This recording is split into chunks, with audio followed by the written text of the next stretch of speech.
March 4th, day 63, Deuteronomy chapter 21, the law concerning unsolved murder. If anyone is found slain, lying in the field in the land which the Lord your God is giving you to possess, and it is not known who killed him, then your elders and your judges shall go out and measure the distance from the slain man to the surrounding cities. And it shall be that the elders of the city nearest to the slain man will take a heifer which has not been worked and which has not pulled with a yoke. The elders of that city shall bring the heifer down to a valley with flowing water, which is neither plowed nor sown, and they shall break the heifer's neck there in the valley. Then the priests, the sons of Levi, shall come near, for the Lord your God has chosen them to minister to him and to bless in the name of the Lord. By their word, every controversy and every assault shall be settled. And all the elders of that city, nearest to the slain man, shall wash their hands over the heifer whose neck was broken in the valley. Then they shall answer and say, Our hands have not shed this blood, nor have our eyes seen it. Provide atonement, O Lord, for your people Israel, whom you have redeemed, and do not lay innocent blood to the charge of your people Israel. And atonement shall be provided on their behalf for the blood. So you shall put away the guilt of innocent blood from among you when you do what is right in the sight of the Lord. Female captives. When you go out to war against your enemies, and the Lord your God delivers them into your hand, and you take them captive, and you see among the captives a beautiful woman, and desire her, and would take her for your wife, then you shall bring her home to your house, and she shall shave her head and trim her nails. She shall put off the clothes of her captivity, remain in your house, and mourn her father and her mother a full month. After that you may go into her and be her husband, and she shall be your wife. And it shall be, if you have no delight in her, then you shall set her free. But you certainly shall not sell her for money. You shall not treat her brutally, because you have humbled her. Firstborn inheritance right. If a man has two wives, one loved and the other unloved, and they have borne him children, both the loved and the unloved, and if the firstborn son is of her who is unloved, then it shall be on the day he bequeaths his possessions to his sons that he must not bestow firstborn status on the son of the loved wife in preference to the son of the unloved, the true firstborn.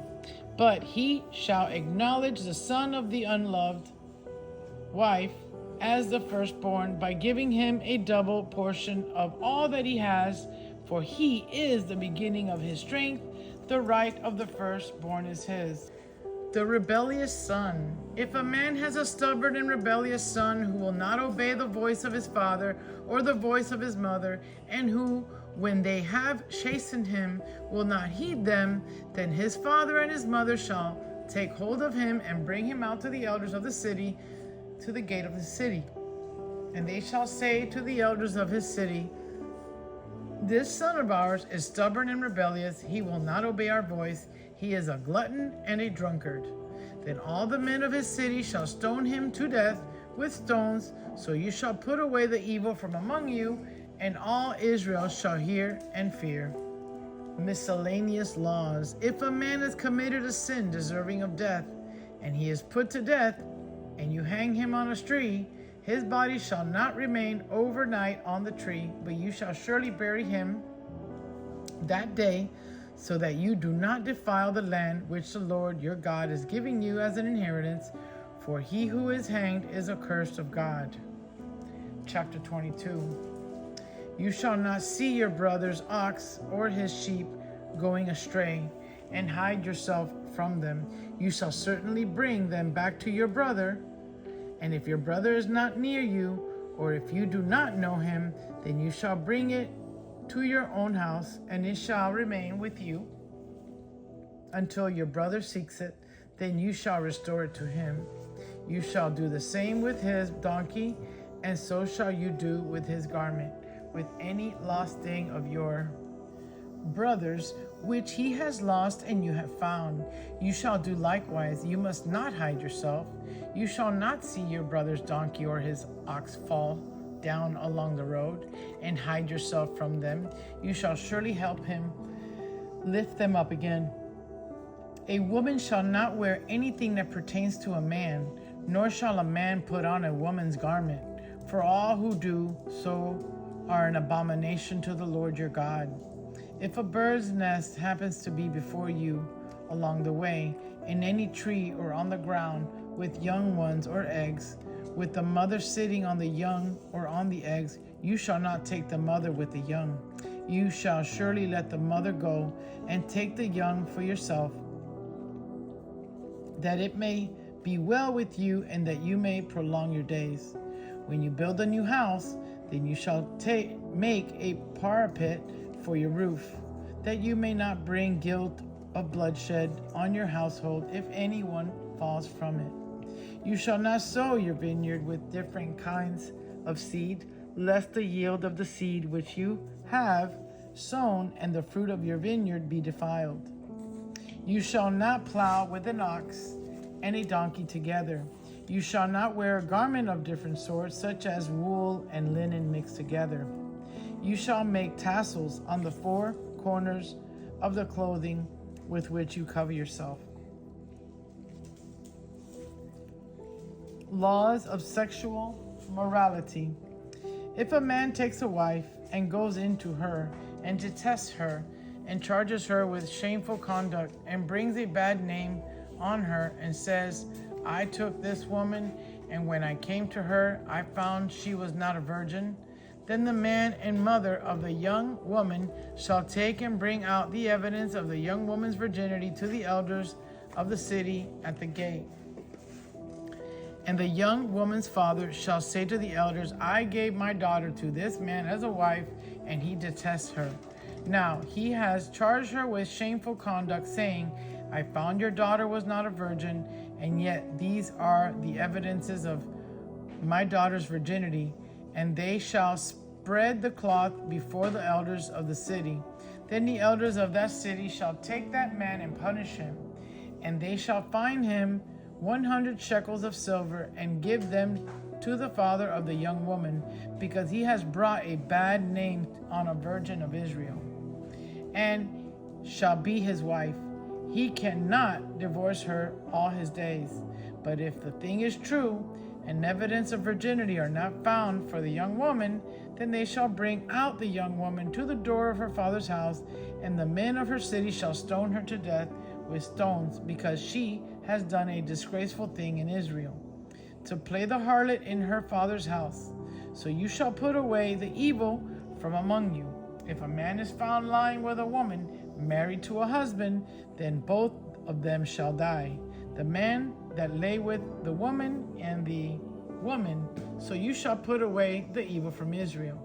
If a young woman who is a virgin is betrothed to a husband, and a man finds her in the city and lies with her, then you shall bring them both out to the gate of that city, and you shall stone them to death with stones, the young woman because she did not cry out in the city, and the man because he humbled his neighbor's wife.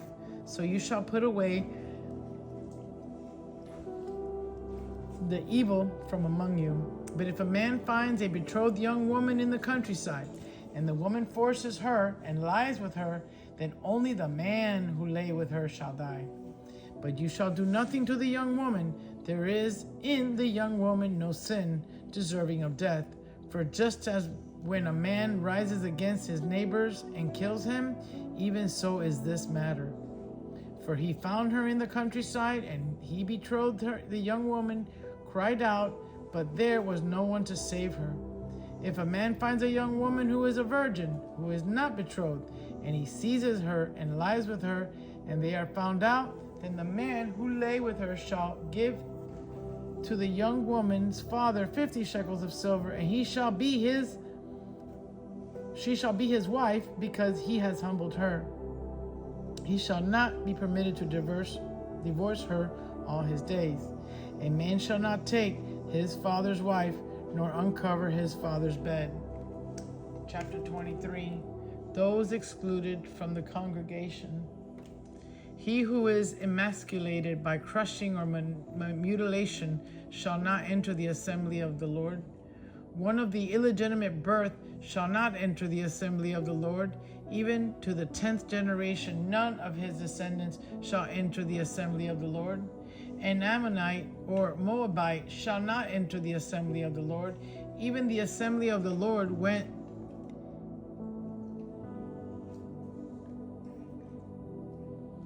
Even the 10th generation, none of his descendants shall enter the assembly of the Lord forever. Because they did not meet you with bread and water on the road when you came out of Egypt, and because they hired against you Balaam, the son of Beor from Pethor of Mesopotamia, to curse you.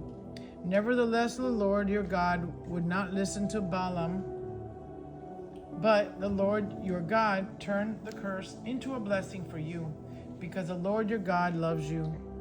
You shall not seek their peace, nor their prosperity all your days forever. You shall not abhor an Edomite, for he is your brother. You shall not abhor an Egyptian, because you were an alien in his land. The children of the 3rd generation born to them may enter the assembly of the Lord.